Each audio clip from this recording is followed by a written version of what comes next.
كل ما تؤمله موجود في هذا العمل وفي ثوابه، وكل ما تحذر منه سيقيك الله عز وجل شره بفضل هذا العمل وبفضل ثوابه.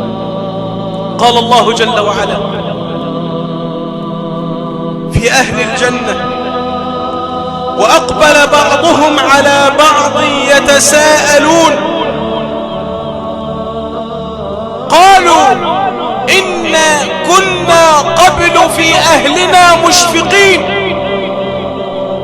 أهل الجنة يتزاورون ويسألون ويتحدثون ويتكلمون، فقال بعضهم لبعض: إنا كنا قبل، أي كنا في دار الدنيا، إنا كنا قبل في أهلنا مشفقين، أي كنا خائفين وكنا وجلين ومشفقين من الله رب العالمين.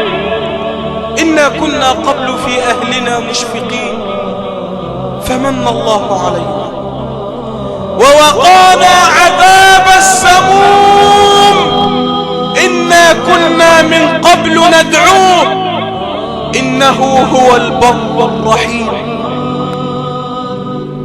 قال الإمام إبراهيم التيمي رحمه الله: ينبغي لمن لم يحزن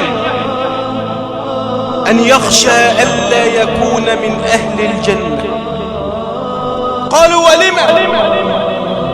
قال: لأنني سمعت أهل الجنة يقولون: الحمد لله الذي أذهب عنا الحزن، كما في سورة غافر: الحمد لله الذي أذهب عنا الحزن. قال رحمه الله: وينبغي لمن لم يخاف أن يخشى أن يكون من أهل النار. ينبغي لمن لم يخاف أن يخشى أن يكون من أهل النار. قالوا: ولما يا إمام؟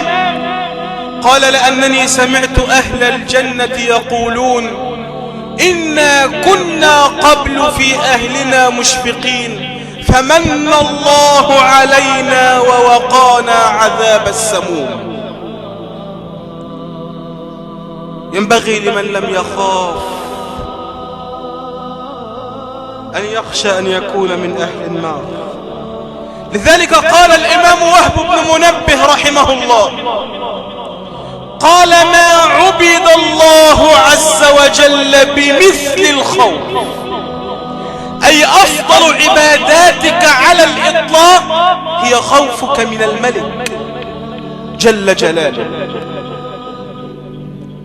وقال إبراهيم التيمي وغيره: الخوف من الله عز وجل أصل كل خير في الدنيا والآخرة.